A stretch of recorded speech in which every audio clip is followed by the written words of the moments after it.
He went to the orthodontist, and he has to go. Where else is he? He went to the regular pediatrician the other day, and I'm like, okay, how many appointments do I have here? Yeah. You know, Yeah. Have you ever heard of Gabe's Care Map? No. It's this woman that wrote down, special needs mom, wrote down all the stuff that she did with her kid, you know, and all the different places it was. And it's like, Google it. Yeah. It's not you. Yeah. I don't know how. I don't know how to do it better. Like, I keep trying to, like, say stuff, and, you know, group emails help sometimes, like trying to get everybody on the same page, and that helps some, but it does fall on the parent to keep the wheels going. Right. And then my boys play sports. So my oldest was playing flag football for a little while, and then he played baseball. But he was having seizures in the middle of the field. Oh, so I heard that from another kid, yeah. I ended up having to pull him out because he was there, you know, one time for like 2014, and we finally brought him back when we had my middle one join last year too. But then it was hard to be on one field for one child and on another field for another child, especially my husband had to go to work. Yeah. And so I'm like trying to juggle that, and then, you know, my little daughter at the same time. And I was like, oh my gosh, I don't know if I can do this. Yeah. And then sometimes I would have to miss one game, have one child not go to a game because I'm like, you're too far. I can't have someone over there and one over here. So, and then my oldest, like, I just don't want to play anymore because I'm having the seizures. And then he just felt intimidated. So I said, okay, fine. So he's not really into sports now. He just loves to draw. So drawing's his thing. But my middle one, he loves baseball. So he's going to baseball. That's busy, baseball. There's a lot of games. Yeah. So there's a lot of games. There's a lot of things going on. So the middle one, he's going to still be playing. He loves baseball. My youngest one, she'll be starting school soon, but she wants to do like gymnastics or something. So that's another thing on my schedule. Watch out for cheer. I shouldn't get, my youngest of 5 did decide she wants to be a cheerleader. And oh, wow. You know, and I'm not knocking it. It's great athletic dance combination, but it's just a lot of money and time. And that's why I joined the program for the baseball, because, you know, like Port Discovery, all these different places in the community, different businesses, they give scholarships. Oh, great. Yeah, I did that. Yeah. So those basically, resources. They give you, I think, a scholarship of $100 because at baseball, they have like the travel team where you actually have to pay. And then this one is more like a recreational kind. Yep. So the only thing you pay for is, you know, you get their helmet and their bat and stuff, but you get like the baseball pants, but they provide you with the shirts, and basically that's it. It's nice. So, I mean, they give a scholarship for $100 or so, and we don't have to pay anything. Mm-hmm. So that helps. Yeah, I did that with a camp that my son went to, and it was actually run by another special needs mom, and she had it set up so, you know, there was scholarships available, and those things are really great. Yeah, so there's a lot of stuff. Yeah. And, you know, so like I said, as he gets older, I don't know how difficult it's going to get, but my other thing for me, I guess I'm scared, and I'm just going to bring this up because we're all mothers and we all come in different colors, in different shades and shapes and everything. Mm-hmm. So, but because my oldest, he looks primarily black. He looks pretty much he's black. And so he's African American, and it's hard with the TSC and with the behavior. And so you're getting are you like feeling like you're getting extra judgment? Not extra judgment, but I'm like, I guess I'm getting more anxiety as he's getting older because the behavioral is so, you can't control it, obviously, but. You know, I don't want to give advice, but I had to really do some very intense intervention to get on top of my son's behavior because he was attacking, you know, coming after me and his siblings. And yes. So, you know, you're right. And there are, you know, I don't know the resources around in your state, but yeah, I don't know. I mean, you have to I had to lean on the mental health system and the social services a lot because that's what was there. And, let's see, we had like an in-home therapist because I started taking him to therapy and he would run out of the therapist and he was aggressive towards her. And I'm like, oh my gosh, I've got him in therapy and now he can't even stay here. Then I had another person working with the family because of other personal issues and told this person and they said, well, you're eligible for an in-home therapist. And I was like, really?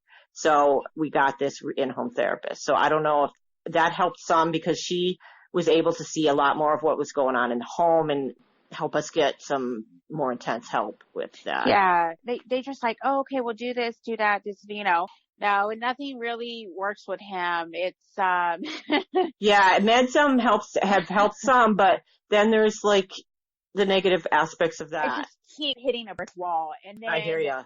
it's just very hard. And just with society alone and how they already look at a child with disability. And I think it gets harder, especially if you look at a child that's of color. I can't imagine. I've gone through some stuff, but that's tough. And yeah, for no reason. Yeah. Yeah. So it's very hard just to have that. And, yep. That's a good perspective too. And I know there's a lot of wide variety of people in the TSC community. Donation to the ongoing production efforts and support this podcast on our website, tsctalks.com. There's various places to press the donate button and use PayPal. We'd appreciate your support. We've produced 50 episodes with more on the way. Quality content that's affecting change in our TSC and broader community. So please consider making a donation. Would really appreciate it. So yeah, and then me as well, mixed race as well. And it's just, it's just very hard. One more thing that you have to try to counter. And it's just trying to fit in and, what do you do? But, I try to look at the bigger picture. Good. And at the end of the day, it's like, this is who I am. This is what our family is. And, you fight harder. Yeah, you really do. It almost like walking in and out of a little acknowledgement of grief and then just kind of like acceptance. So yeah, I think that you're doing great. Any resources I think of, I will send your way, but behavior is, I think your radar is right. It's not going to get, I hate to say that, it didn't get better for us. It really had to get to the point where like I had to videotape him regressing and I had to document it. And then finally I got attention and it was through like treatment programs. Well, we did in the beginning. We did record him in the beginning because Dr. Gibson had asked. She said, can you record his seizures and can you record his behavior? It was even to the point. Oh, I'm glad that she's asking for that. That's wonderful. Yeah, when we first started this, she was like, "Can you record?" And then even the teacher had recorded a session for us, and she did that. She was great and did all that, and so we had those documentations. And my husband now, he records sometimes. Good. But yeah, it's a lot, and I think I know we talked a lot more about the difficulties of TSC and the frustration. Yeah, I know we did. I don't want people to feel, TSC hopeless, is the worst, it's not. Yeah. I don't think I'd be the person I am today without the challenges that I've had through. Yeah. And it's like, I love my child. Oh my gosh. Yeah. I love him. And I think it's hard because it's more frustrating. It's frustrating. It's like they're perfect. It's just like we don't have the systems in place to help them, so we're teaching the world about unique individuals that really have challenges that aren't really their fault. Right. And I'm like, he's handsome. He's a great drawer. He loves to do stuff like that. He's very, his mind, it's a very imaginary mind. He can just look at something and draw it and doesn't even have to trace it. And you're like, oh, that's exactly wonderful. The same. She's my artist, and she's actually in art school. I mean, she's going to school for art. Well, that's why I want him to do is to go to art school. I was like, I want you to go to art school. He has some like real strong abilities. His strong ability, he can run really fast. Oh, cool. Yeah, so he's a good runner and he draws really good. So those are his really good strengths, Those are really good things, positive of him, Yep. And I think it's, emphasizing those and finding ways to like play off those is the best case scenario, But to be honest, it's like, it's probably about 80% of the time it's very difficult. Right. I hear you. Yeah. But you are not alone. It's very difficult, but we try to get through our days. Well, I think talking about it and like I said, the grouping of mental health and physical health and. Well, and then the thing is, people don't take you seriously because it's like, to that, it's a visible disability. Right? Yeah, I know. Why aren't you this? Why isn't, I can't explain the ins and outs of special ed. It took me 3 years to get him SSI. I had an attorney and it took me 3 years. I had to go to legal aid, and it took me 3 years to fight SSI. They denied him Unbelievable. 3 times, and then basically they wanted to give me pennies, and I'm like, okay. And then, they fluctuate back and forth. I get a panic attack when I get a letter from Social Security. I mean, that's happened recently, and it was better, but I don't trust it. I'm afraid that I'll get another letter saying I owe money. So. Well, yeah, that's what they did. They said I owe because it was a mistake, and now they just gave me a bunch of money, and now I'm like, okay, well, it's there. Maybe I'm like, ugh. Oh my gosh, I'm so glad that's happened to you, because that's how I've like gotten like big amounts, and I'm like, I don't want to touch that. I'm afraid, because but then it's like not fair. But then I have to. You end up doing it, and then the whole time the next letter comes, I'm like, well, they're coming for me. Right. He was like, are you sure we're going to have to pay this back? And I'm like, right. I don't know. And it's hard with SSI because it's like they go off your gross pay. It's like, okay, come on now. Yeah. If I had my gross pay, I wouldn't even. It's like it's mind-boggling, the disconnect. There's no logic. No. I don't know. Feel like it's hard. It's hard enough when you have to stay at home. And that's the thing. And then I applied to be at home care for my child, right? Yeah, but I did that. Adult foster care was what they called it. So the problem was I called because I have family that works for certain systems in California. Mm-hmm. They're like, yeah, you can do that here. You could get paid to take care of your child. Da, da, da, da. Yep. Cool. I'm like, okay, well, let me try it here. Well, no. I called them and I specifically asked the person at the front desk, can I apply because I want to be the caretaker for my child? This is what I explained to them. Mm-hmm. And I said, but I want to apply. I'm the mother. And I said it clearly, right? Yeah. So they said, oh yeah, fill application. Basically I do that. I keep calling, checking in. It was probably about 2 months in. I was like, okay, I haven't heard anything. I finally called back. They transferred me to somebody and the guy was a jerk.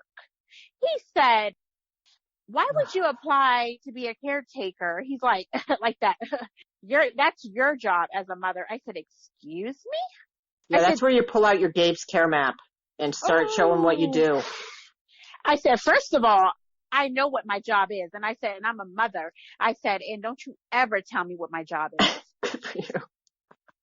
I said, that person at the front desk, your receptionist, is the one you should be talking to like that. Yeah. I said, because your office specifically told me, and I said in detail, and I explained to him how. So they're making, not only are they not helping you, they're making you feel bad. Right. And he's like, well, we can provide a caregiver for you because he could have one. We can accept the application. Oh yeah, I got that too. Yep. I said, so you want a caregiver to get paid for something I could do? I could sit somebody watching. You want laundry. to try to teach somebody to take care of my kid? Now that sounds really arrogant, and God knows I love help, but good luck. And it was this devastation. I think after like the adrenaline went down, and I was just like so frustrated, and I hung up, and I just remember bawling. Yep. Because I was like, you look at bills, and you look at medical bills, and you look at this, and you look at just, well, damn it, It's impossible. It's like you're swimming an upstream battle on a daily basis, and it's very easy to become hopeless, I think. And I'm like, all I want is a steady income where I can be there for my children. Right. And not have to pay for somebody else to do it. And yep. That has to take the job or do whatever it takes, to keep the income coming in and the, insurance or whatnot. Yeah, it's tough. Yeah, I mean, thank God they gave him. I mean, he has the regular insurance. My husband's job, they have great insurance. But I finally got secondary insurance, through the state for the kids. So that helped. Yep. That finally helped because I was paying for medication. Yeah, I didn't know about that. Yes. Yeah. So we were paying like $300 a month for my son. Yeah, I hear you. It's not a bad thing, Now we don't have to pay anything unless it's like something, crazy. So, yep. But they try to flip up and I get on the pharmacy. Well, that's tough to keep on top of that. The pharmacies, that's a throw in the phone call. That's a battle. That is a battle. Oh my gosh, I know. And I'm like, I feel like almost like it's the first time you're communicating with me. I'm like, how long have I been here? And how long do I have to keep going with these medications? How many times do I got to tell you, don't run the medication. If you can run it tomorrow to come up zero, don't wait for the day before till you see the amount and then look at me like, were you going to pay for this? No. Yeah. Yeah. And again, I know. Oh my gosh. I had thing after thing and, then you're trying to get doctors paged on weekends to get refills.